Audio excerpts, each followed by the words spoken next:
Bom dia, meninos. Tudo bem com vocês? Espero que vocês estejam bem, espero que vocês estejam se adaptando a essa rotina em casa. Espero que vocês estejam descansando, estudando, lendo, produzindo, porque produzir, gente, é a chave da nossa saúde mental, tá bom? Então vamos lá. Hoje a gente vai continuar conversando sobre as organelas celulares. Ontem nós falamos sobre retículo endoplasmático, complexo golgiense e ribossomo. Hoje nós vamos falar sobre lisossomos. Tá aqui, ó, os lisossomos. Ou lisossoma ou lisossomo, tanto faz. Primeira coisa importante é a gente ver aí no desenho que eles são produzidos a partir do complexo de Golgi. Então, o complexo de Golgi ou complexo golgiense, eles vão sofrer aí uma projeção e vão produzir esse pacotinho, essa esfera cheia de coisinhas lá dentro, que são os lisossomos. Qual é a função dos lisossomos? Os lisossomos têm como função digestão celular. Nossa, ficou horrível, né? Digestão celular. Digerir, gente, para a célula não tem a ver necessariamente com alimento, tá? Digerir tem a ver com quebra de molécula. Eu pego uma molécula grande, transformo em uma molécula menor, isso é digestão, tá? Isso pode acontecer por defesa, isso pode acontecer por necessidade, uma necessidade qualquer da célula, tá? Mas é quebra de molécula.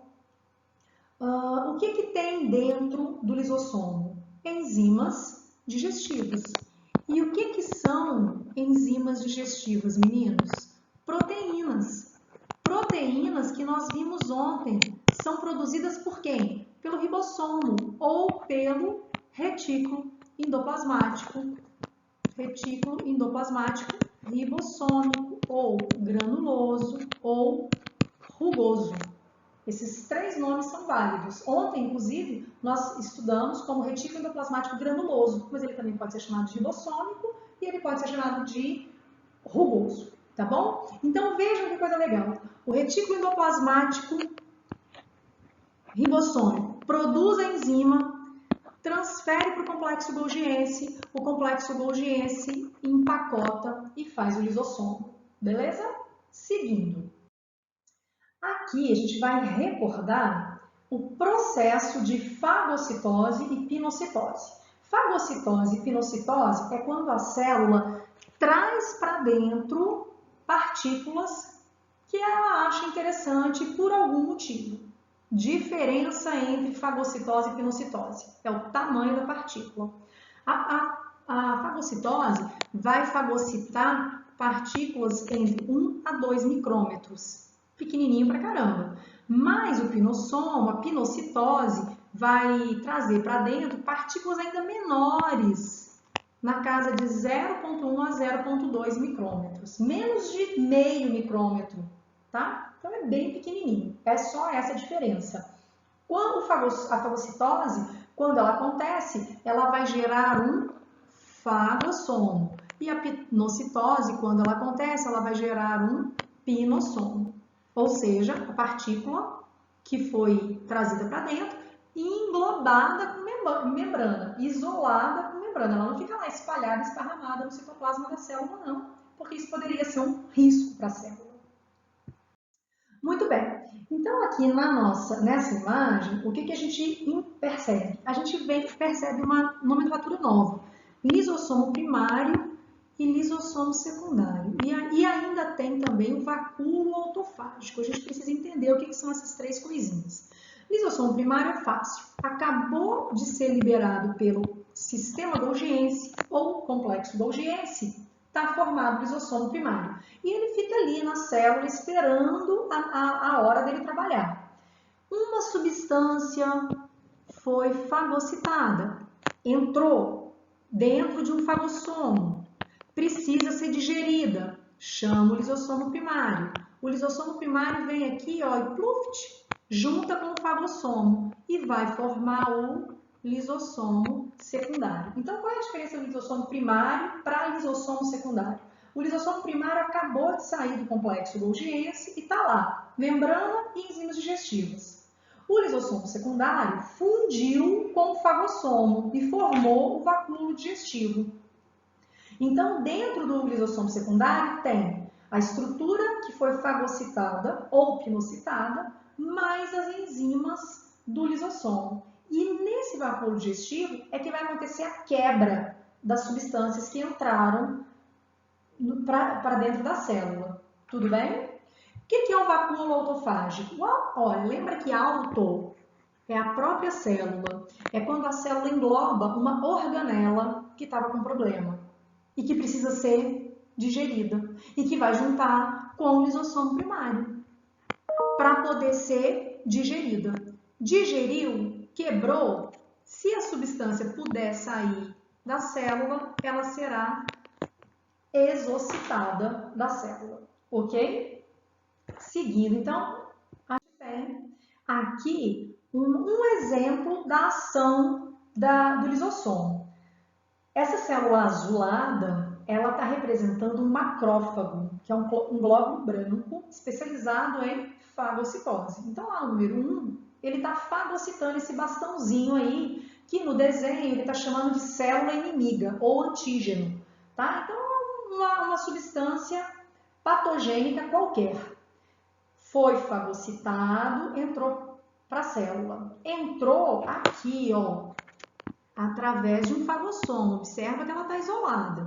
Aqui nós temos o lisossomo. Juntou o lisossomo com o fagossomo, lisossomo secundário ou vacúolo digestivo. Digeriu, jogou fora o que não é mais necessário. Então, essa é a ação de uma célula específica chamada macrófago. O nosso corpo tem muitos macrófagos que fazem isso. Só para a gente saber aqui, eu sei que vocês devem estar curiosos, essa estrutura grandona aqui, ó, azulada, é o núcleo do macrófago. O macrófago realmente tem um núcleo grandão assim, tá bom? É uma característica dele. Para finalizar a nossa linha, vamos falar um pouquinho sobre a função autofágica que eu falei agora há pouco, mais superficialmente a gente vai agora detalhar essa função um pouquinho mais. Autofágico significa que a célula vai digerir a si própria. Ela pode digerir uma organela ou ela pode digerir a célula inteira. Se ela digerir a célula inteira, ela mata a célula. É um suicídio celular. Mas essa morte celular é uma morte programada, necessária. Por exemplo, a cauda do girino, ela